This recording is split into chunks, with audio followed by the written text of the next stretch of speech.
Welcome, ladies and gentlemen, to Square One, a podcast where we take our guests back to square one, where they first started their business, so that you can learn from their successes and failures. Brought to you by Isaiah and Malcolm with Omni Home Services. Quick disclaimer for today's episode, we will be discussing some subjects which might be a little bit difficult for some of our listeners, including addiction and recovery. To clarify, Will has been in recovery for the past 10 years. So without further ado, let's get into today's episode. Today we have Will Jones, owner of Tom's Carpet and Flooring Outlet. Will purchased, I think, Tom's Carpet 2 years ago. We're going to dive right into that about the pros and cons of purchasing a successful business. Also, something cool, personal. Will, without any training, has completed a full Ironman. He's ran a 100-mile crazy race. Dude, tell us about your physical journey first. Yeah. First off, thank you guys for inviting me. Pretty excited. It's the first podcast I've ever done. So, physically, I ran cross country in middle school, and then that was it. I had a major surgery and ended up kind of going away from that. But, my buddy was competing in the Ironman in 2016, and I went to support him. And on the way there, people were like, "Would you ever do this?" I was like, "Absolutely not." No. Yeah, I was like, that sounds like a terrible idea. And then I got there, and I'm watching these people. Been out there, I found out, for like 12, 13, 14 hours.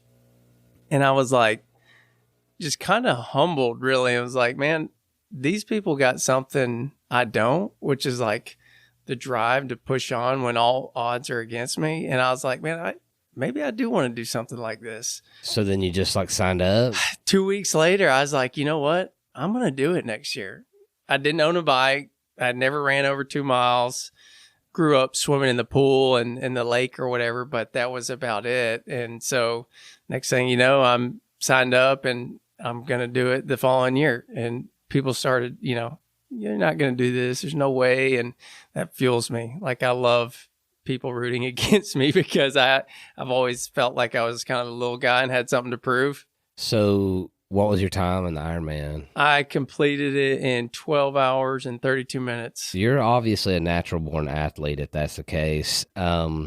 What about this 100-mile run in Colorado? Yeah, so that was kind of an accident. 100 miles on accident. Yeah, so it's bullshit. Cancel this guy. After the Ironman, I got excited. I didn't want to really do any more Ironman. I just wasn't into the triathlon thing. So I started running and did my first trail run called the Stump Jump 50K here in Chattanooga. And honestly, I felt like that was harder than the Ironman. It only took 7 hours, but still, I was just I wasn't trained enough, and mentally I just fell apart and kind of fell in love with this mental breakdown journey that happens on these trail runs. And so the 100-miler, I had done 100K, which is roughly 62 miles. And I thought, okay, that's enough. I'll never do more than that. I'm good. And one of my buddies was like, hey, man, we could sign up to get in this ultra 100-miler that it's really hard to get in, but we can sign up as a team. And then if one of us gets picked, we all get to go. And I'm like, okay, that'll never happen. Yeah, sure, whatever. That was in, I think, February of 21. And my second son was due in May of that year. And the race was in August. And I'm like, yeah, that'll never happen. Well, lo and behold, we got drawn and got into the race. And next thing you know, I'm on my way to Colorado to do 100 miles in August at Leadville, which is above 10,000 feet elevation. And I had no idea what I was getting into.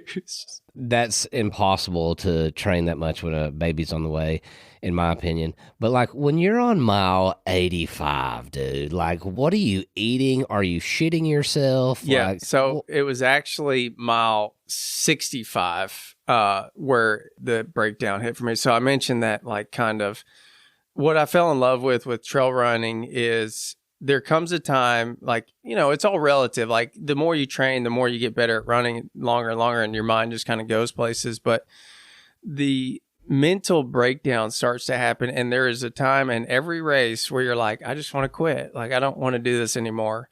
I describe it as a spiritual journey that I go on, because I really start having this like meditative thoughts with myself and God, if you want, whatever you believe in. And I really kind of start appreciating what I have in my life, and like really what's important to me. And then like I break it down all the way to like, just thank you for allowing me to even be able to use my legs, because I know people who would, give anything to be able to just walk. Sure. And so like I'm sitting here crying, being a little baby. I'm like, man, it ain't that bad. It just ain't that bad. So I get through mile 62, and then I get to 65, and then I'm at like 66, which was at that point the furthest I'd ever ran, is at like hour 18 or some shit. And it's starting to get dark. It's cold. And you still have like 35 miles left. Yeah, but at that point, you're not thinking, okay, mile 1, I got 99 to go. Like that's not how you break down a 100-mile race. You race like point to point, okay, I got to get to this checkpoint, got to get to this checkpoint. In between those, I need to eat, I need to fuel. But it came at mile, like I said, like 66 or so, and I was just ready to give up. I was tired. I'd been up since 3 a.m., almost 24 hours at this point. And I was just like, man, most people can't run this far, and you've gone further than you've ever went. And so like after a certain distance, they allow you to have a pacer. So one of your buddies, if you're fortunate enough, come out there. And so one of my buddies is with me. He's like, dude, what's wrong? You're like really quiet, which for me is a rare thing. And so I was like, dude, I just want to quit, and like, that's the hardest part, is just admitting it. Like you can say, nothing, I'm fine. And finally I was like, dude, I just want to give up. I'm ready to quit. And he reminded me, you got to enjoy the highs and endure the lows. And when he said that word endure, I was like, I have never understood that word more than in that moment. And then we cried it out. I hugged him, and I was like, dude, you just saved my race. Like, you're going to get me through this thing. And then from there on, it was painful, and I was tired and whatever. But like after that moment, I didn't think again about quitting. So your buddy pulled you through. What's his name? Shay McCormick. Shout out to my boy Shay. Yep. So, all right. Sorry, I got to comment on this real quick. So Sam, who is Will's dad, for context, I used to work for him at bank that was then known as Bancorp South, now Cadence Bank. But anyways, Sam told me this story. And for some reason, always like one or two lines from that have stuck with me. He described when you started the race, it being like morning time, right? And the sun was coming up. Yeah. And when you finished the race, the sun was coming up again for the next morning. And I always thought, I was like, man, if I ever meet this guy, I'm going to have to ask him about how surreal it was to see that. It was amazing. You saw the sunrise twice in one race. One race. And the longest I had sat down was maybe for like 5 minutes every so often. But yeah, so there's this huge lake about, 5 or 10 miles in that you run by it's huge, like probably 10 miles one way you're running past it. So the sun came up day one, and I didn't see the first half of the lake. It was dark. So once it came up, I saw the second half. Well, then on the way back, I got to see the other half because the sun was coming up, and I was like, oh, that's what that side of the lake looks like, And so at that point, my third pacer was with me. I got a lot of good friends. So second pacer was Chris Boone, my other buddy. Shout out. And then Jason Souls. Shout out. My last pacer that brought me in the last 10 miles. Like, we've had a lot of journeys together, training and everything. And I can just remember this long dirt road that's probably, as far as you can see. Sun's coming up. It's cold. It's probably 30 degrees. We got jackets on and gloves, and the sun's just coming up, and I'm just like bawling my eyes out because like I didn't believe it was possible. I didn't think I could do it. And here I am. And yet again, like God has blessed me with this, and I'm doing it again and again. And I just like turn the credit over because I know that like I wanted to quit. You know what I mean? Like if I rely on me, I give up every time. but I somehow can kind of reach in and find that power, and it come through my buddies, or whoever. And like, dude, it was just an amazing moment. I love that, dude. I think it's beautiful and disgusting at the same time. Let's jump into business. Will, tell us, you're the first person on our podcast that didn't start a business. You actually purchased a successful business. Tell us about the pros and cons real quick to that. The cons, I think, are probably, I would like to talk about first. I don't know why, but it's just, everybody knew Tom. Tom is a great man. Tom Buchanan is his name. Shout out. Learned a lot from him and give all the credit to him. So everybody knew the way Tom did things. And so that's like been one of the cons is like, I'm not Tom, right? Like I still do things like he did, but it's a new generation and I see how business is going and it's like time to make some changes. So not everybody enjoyed that, so some of the older customers we've had, they're like, oh, well, Tom would do this or Tom would do that. It's like, well, Tom's not here anymore and this is how we're doing them now. And still trying to like say, hey, we appreciate your business and everything, but like, things are changing. So let me elaborate on that. Yeah. Have you, and I love the idea of purchasing a successful business or even, a somewhat successful business and trying to turn that around. Have you seen anybody like leave or not support Tom's Carpet and Flooring because Tom's not there or upset that he's not involved? I don't know for sure if I've had people leave, but I definitely know there's some customers that I don't really service anymore.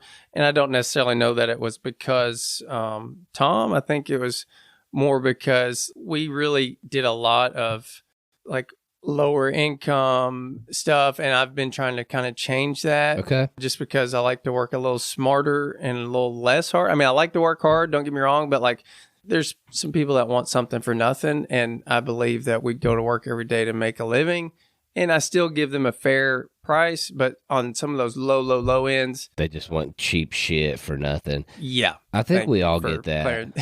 Yeah. So outside of those people, could you put a percentage just for our listeners to understand if you do purchase a business, especially has somebody's name in it? That's the big thing is you don't want to rebrand Tom's Carpet and Flooring to Will's Carpet and Flooring because you lose your followers. But is there a certain percentage of people that 5-10%, whatever, of recurring business that we could probably expect to lose once purchasing that?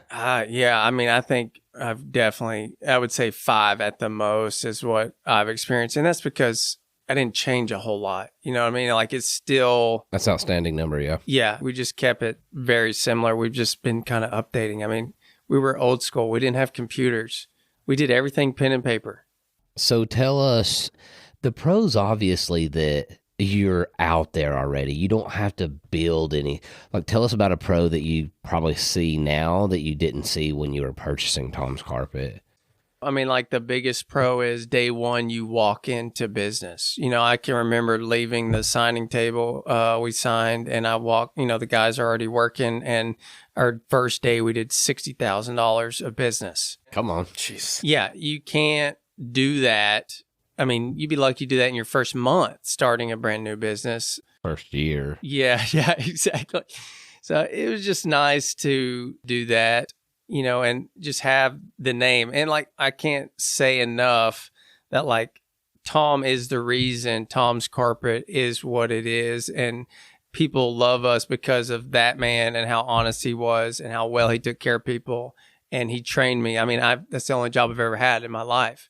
So like, I don't know how to work any other way except for what he showed me. Okay, so you've had prior experience with Tom's Carpet before you bought it. Tell us a little bit about what that looked like and when you started that. Yeah, so 2007, my dad decided I needed to go get a job and stop being a lazy bum and living off him. And so I've known Tom and his family my whole life. We went to school. Me and his youngest daughter grew up together. And then his oldest daughter and my sister grew up together. So like we've known them. They've been, I think my dad and Sue, Tom's wife, worked together. And so he always told my dad, hey, if you want him to go to work, send him this way.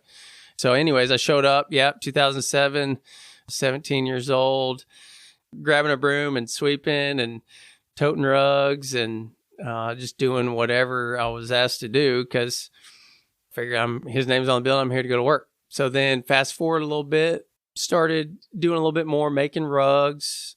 Didn't really get into sales a whole lot until later on.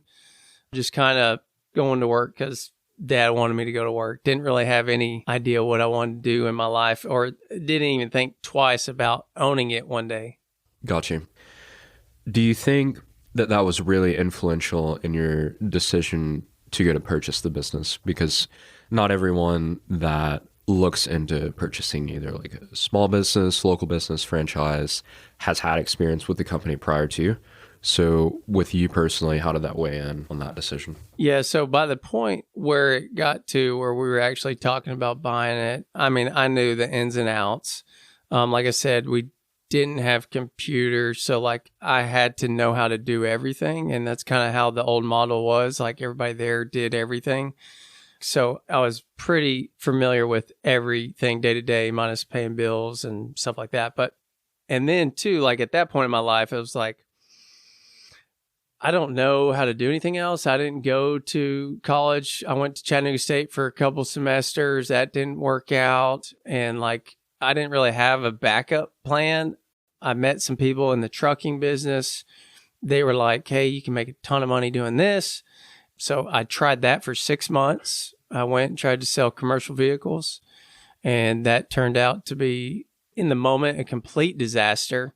I left there on great terms with Tom, but my coworkers that I was working with at Tom's, I did not really get along with too well and was super grateful to be leaving and thought I had figured it out and found the next thing that was going to get me through life. And then 3 months into that adventure, I was like, fuck, I need to go back. You know, like this is not what I thought it was going to be. So I stuck it out another 3 months and then called Tom one day. I had talked with my dad and I kind of made a decision. I was like, hey, I think my best option to get to where I want to be in life is trying to buy Tom's out because I know what to do. I can make good money. I know it's going to be a lot harder than if I, could go somewhere else and do that. But I had kind of made up my mind. So like I said, I thought it was, in the moment, a disaster going there, but it was a pivotal moment in my life. I needed that experience because I didn't know anything else.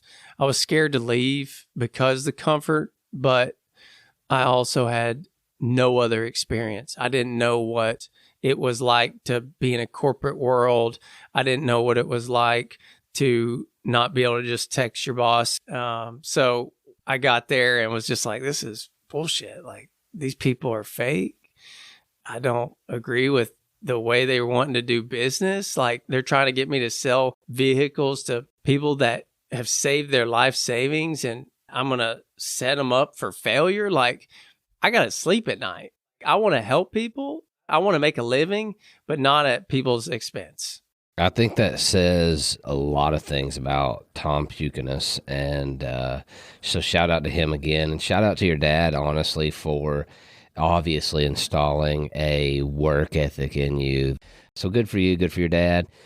So we're going to just skip around on the questions here. And can you teach us a strategy or tactic that can immediately provide an ROI to somebody? And let's just say somebody that's not in your specific industry as carpet and flooring, but selling like stuff, a product. You earlier said the best tactic was buying a well-named business, but not everybody has the ability or the 15 years experience with the relationship of building it with Tom. So let's say you're just selling something. What do you find right now as bringing an ROI? Is it cool hats? Is it social media advertising, billboards, radio, television? Tell us what you've seen that's proven to be the best ROI as far as marketing. Most of the stuff you just mentioned, the marketing, that is very important to get them there. Like, give me a chance at bat. Like, you're not making any money when I'm giving away hats that I paid money for. Same with billboards. They're not making me any money, but giving me the opportunity to talk to people and sell them the products that we offer. So to answer your question, whatever that is, like, that's where you got to go to work.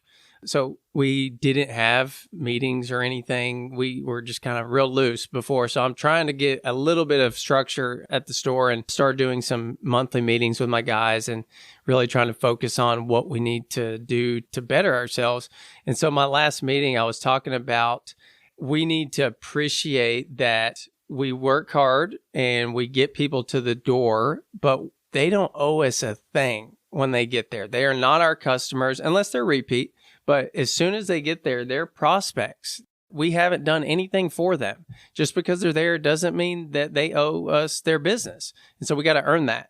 So I think it's actually cool that you're saying, the ROI comes from a multitude of things because you bought the business. You don't really see like what is the number one thing bringing business in, but also and we'll just dive right into this. I think you're managing at least half a dozen people, but what to expect out of those employees because you just became their boss.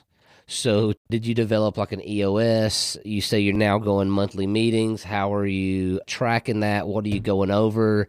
Do you expect a certain amount of people to quit? Tell us that experience. So within the last year before I purchased the business, I kind of implemented the people I wanted. Like the people I brought in knew that, hey, this is what I'm working on. And they knew they would be working for me one day. At least that's what we thought. So you saw that like way forecasted before you bought the business? Yeah, about a year because Tom had told me for years, like, hey, you can do this. I really think you should do this, and kind of prep me for it. So like those were some of my biggest fears were, what am I going to do with these guys that I don't want working for me? And what happened? Did those guys just naturally leave? One of them had a substance abuse problem, came in one day, messed up. We asked him to go home and come back Monday and we'll talk and figure it out. Never came back. The other one just decided he wanted to do something else and started his own thing. So they naturally just took off. Yep. So, well, we know that these successes are what the business folk love to talk most about, right? But there's probably more to learn in the failures. Can you tell us a little bit about that? Yeah, absolutely. So my failures haven't really come in business. My failures are what have gotten me to be able to purchase a business. So back when I was in, I really struggled remembering. I was like any other, well, maybe not any other. I was like the guy that was partying in high school. Didn't like school, didn't know that I had undiagnosed ADHD, just kind of out there trying to have fun and not harm people. But yeah, so I mean, before I was 18, I had gotten 3 drinking underage charges. And every time I just thought, man, I'm just in the wrong place at the wrong time. Like, why me? Why me?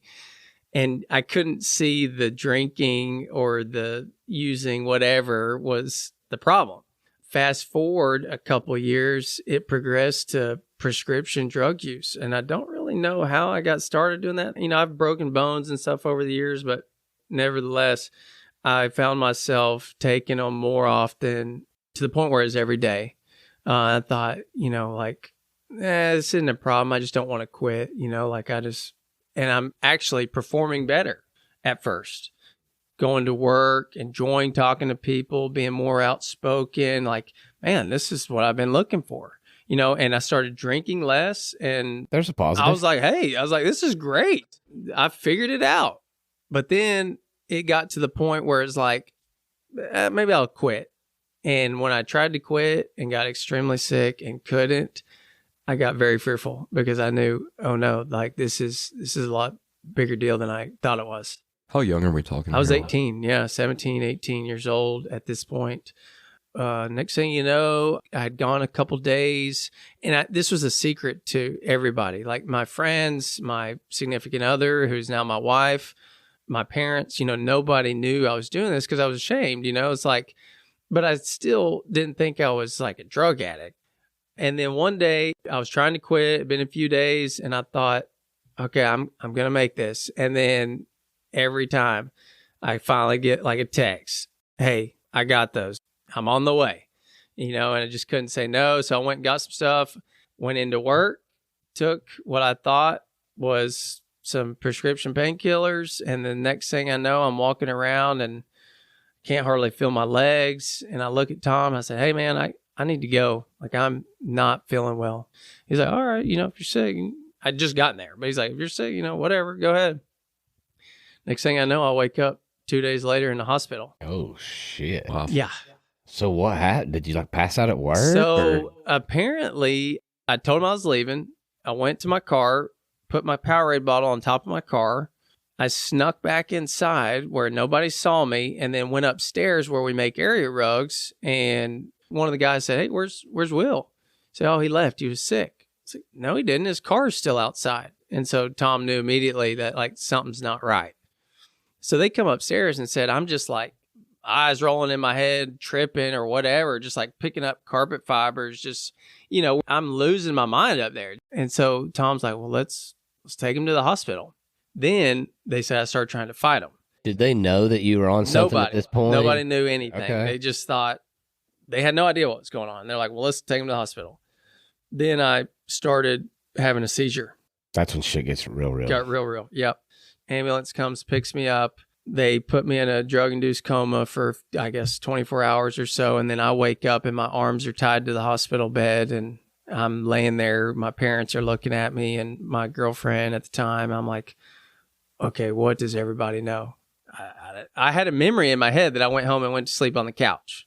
That was, I guess, my plan. And that was the last thing my brain inputted.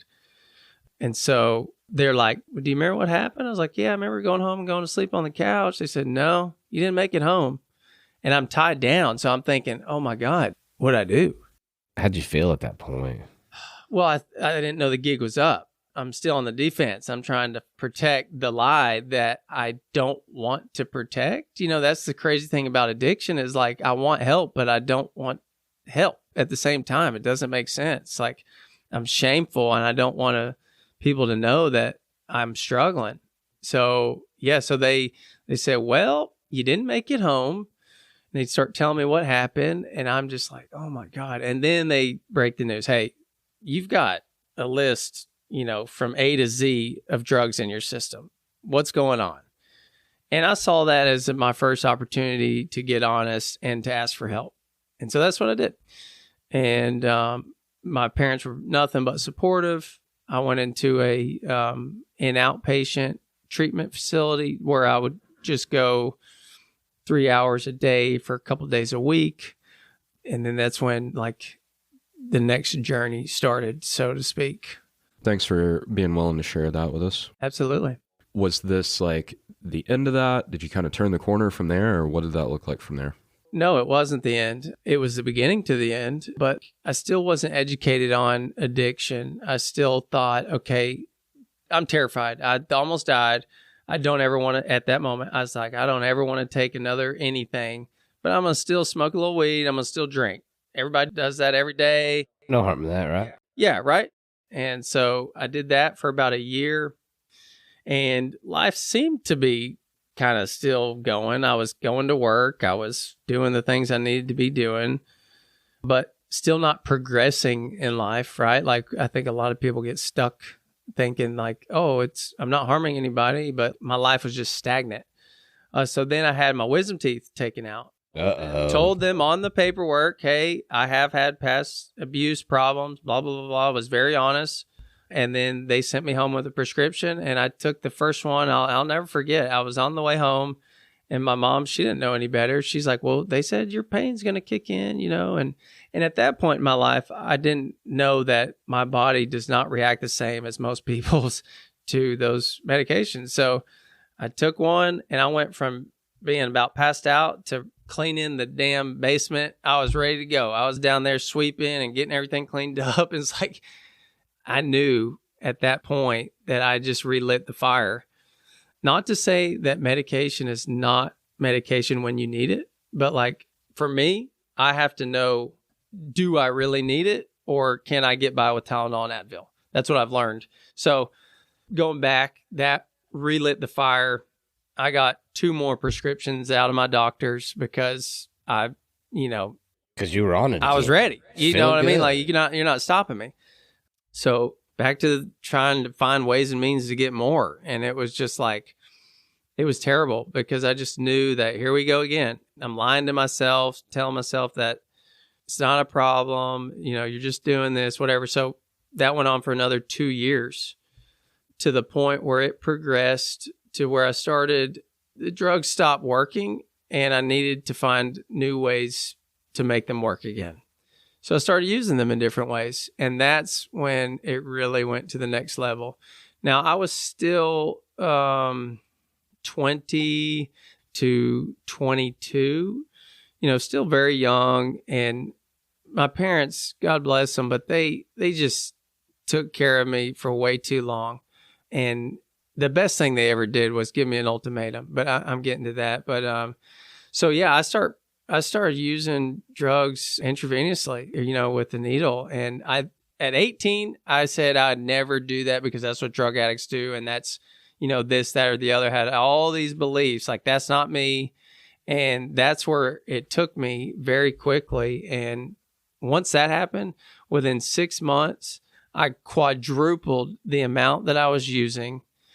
You can't afford that. That's not sustainable, and I about near ruined every relationship in my life. I was still hiding it from everybody. My dad was finding out bits and pieces and was still just wanted to believe that, his son's still in there. The guy that we talked about earlier, that he knew he raised is still in there and give me opportunity after opportunity. And I just kept letting him down and I didn't know why. And I was like, I don't know I can't stop and I don't know how. And, it took almost financially bankrupting my family before the gig was up again. How'd that come up? I was stealing money from my family and ironically enough from Tom also. I only stole from Tom one time. And after I got clean, I actually went to him and told him, hey man, this is about a year after I got clean. I said, hey, I need to do something to make this right. Whatever happens, happens. But I knew that the journey I began after I got clean, like I don't really care what happens, who finds out what. I'm doing this for me now. It's a couple $100, not much, but I knew I had to do it to make my heart right. And so I told him, I said, hey, I'd like to pay you back. And so that's what I started doing. The second time I came in to pay him, this kind of man Tom is, the second time I came in to pay him, he goes, hey, I don't know if you noticed or not, but I gave you a $2 raise. What are you talking about? Like, I just told you that I'm stealing from you, And he's like, yeah, but I can see where you're at now and I can see where you're going. And it takes a lot to come and tell somebody that. And I appreciate you. And you work hard and you're a great worker. And I'm like, thank you. Wow. That's the kind of man I worked for. So to go back to the finish of that, I could tell this story a long ways. It's a whole nother episode, but I literally took everything that I thought, all I could see was dollar signs in my parents' house. I took everything that I possibly could, pawned it, and I had this ingenious plan. I was going to sell it, buy some drugs, sell it, make some more money, use, blah, blah, like this craziness, like you're just stuck in this wild craziness. And then it just all came crumbling down. Tell us how it came to an end. And then more importantly, how did you stop? Yeah. So it came to an end because Dad finally pulled the plug and said, bullshit. This is all bullshit. Because I said, I made up this plan. Somebody broke in, stole the shit. Da, da, da. You know what I mean? Like, it wasn't me. It was like, you got 7 dogs and there's nobody got bit. There's no breaking in. No forced entry. Yeah. Like the detective came to the house. I'm lying. I'm incriminating myself here. My buddy who has no idea that I did it's there. And I'm like, yeah, my Xbox got stolen. And he's like, don't you mean your PlayStation? And I was like, no, my Xbox. I didn't have an Xbox. I was like trying so hard, man. And thank God for my parents. They're great. My dad calls me up the next morning. He said, dude, this is bullshit. What the hell's going on? And see, my dad, the problem was he would always give me a story. He wouldn't let me tell him. He'd just fill me in. So he's like, did somebody you owe money to come in here? And I was like, yep. I already saw what was happening. The play was setting up for the next play. He's like, and you owe him money and you're not getting that stuff back until you pay him. I was like, you called it. Sure. I then got more money from him to go buy the stuff back. And I had all the intentions to go get it. I went to the pawn shop. I said, hey, I need to get all that stuff back. I'm ready to. And they're like, hey, it's got to be in here for 24 hours before you can have it back because they're trying to make sure it's not stolen. And I'm like, this ain't making it. This money in my hand is not making it 24 hours. It's just not happening. And so I spent all that money. And then 2 days later, I was out of money again. So I had to steal some more money. And he found out and he calls me upstairs. And I don't know if you've seen the movie Flight with Denzel Washington. And like, dude, addiction is like, we're all the same.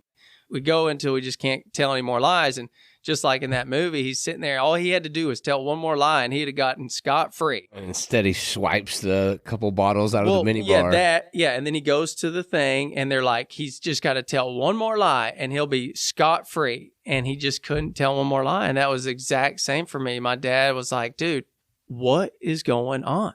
Like, I'm not saying another word until you tell me exactly what's happening. And I just couldn't tell any more lies. I was ready.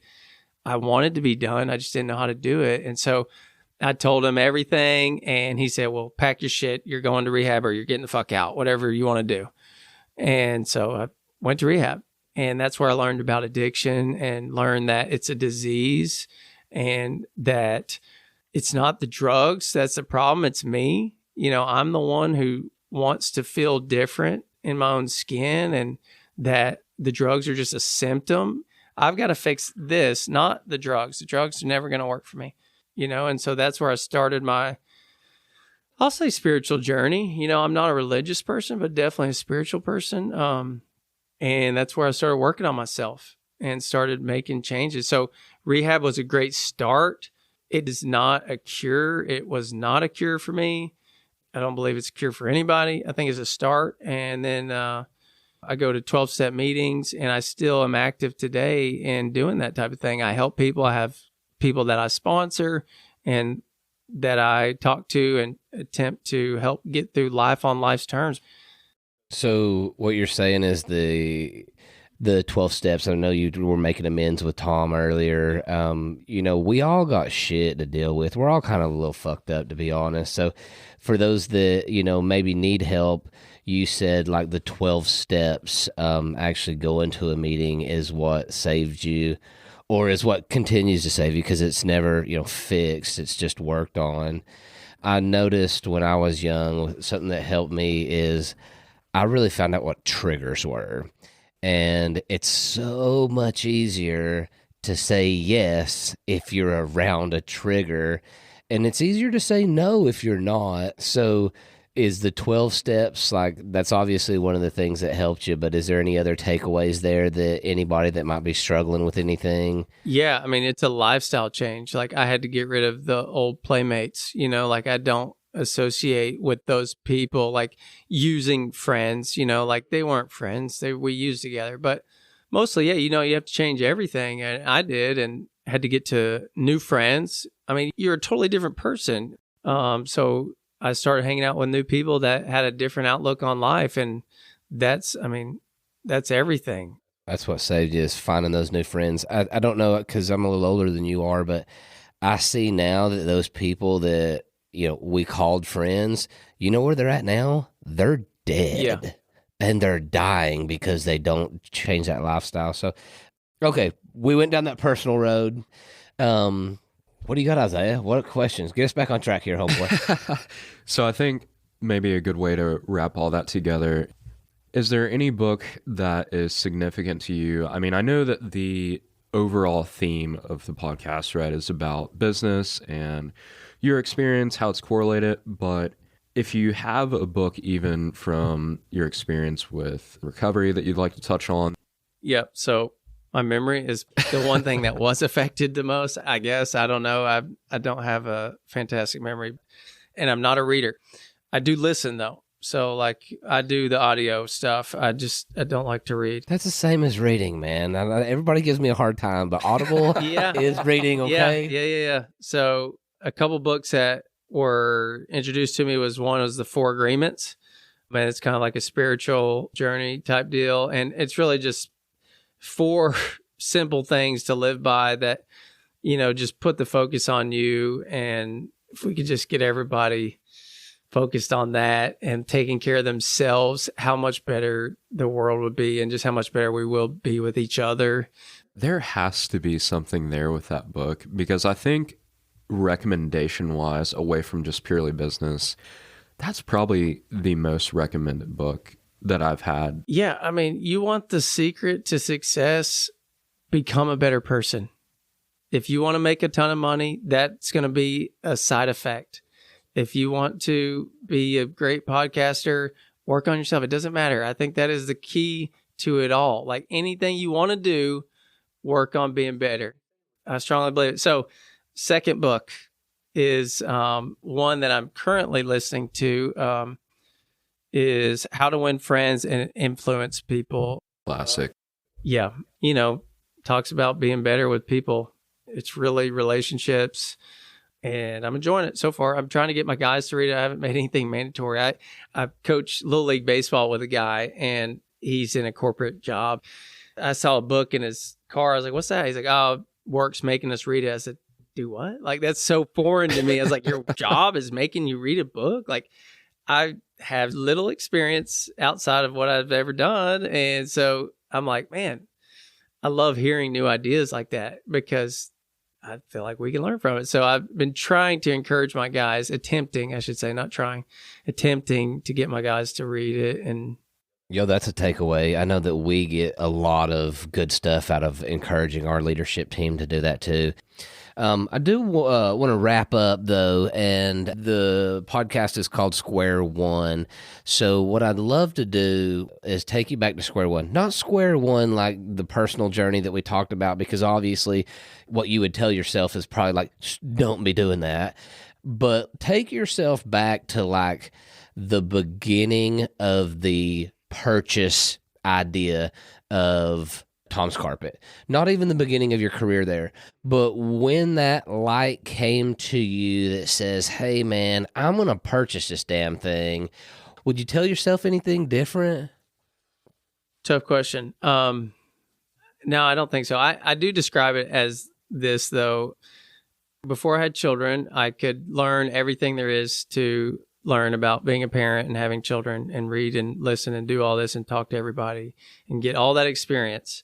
But until you do it, you have no idea what you're getting into. And there's good things and bad things that come from that. And that has been the exact same thing as buying this business.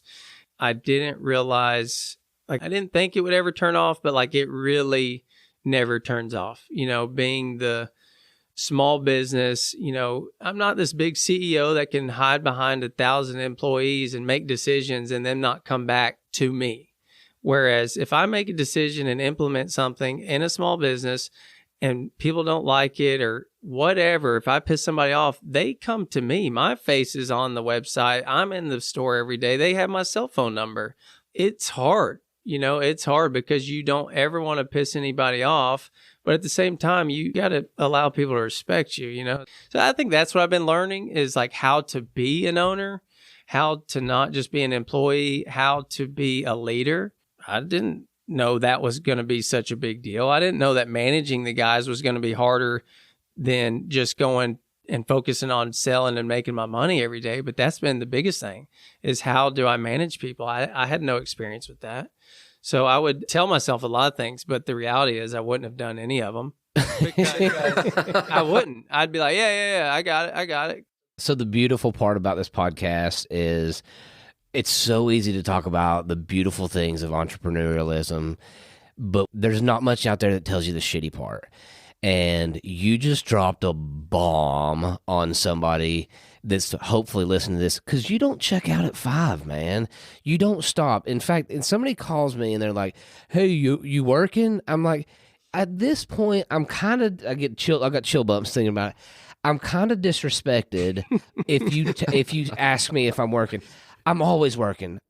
Like, sure, I put the kids to bed at, let's say, 7:30, and I might like try to have a drink and stretch out or something, but it's always on, man, because you're responsible for half a dozen people. You're responsible for 30 people, 100 people, whatever the case is, or you're responsible for one. It's always on. Like, I wake up, you're thinking about it. You go to sleep, you go for a run, you're working out a problem. So I think that's a huge thing that we could put out there. Probably a great takeaway from this episode is be mentally prepared if you're going to take the journey that you don't clock out at all. Yep. Yeah. Will, thank you so much, man. Oh, thank you guys. Yes, thank you. Will Jones with Tom's Carpet and Flooring Outlet. Go check him out. Thank you very much. See you later.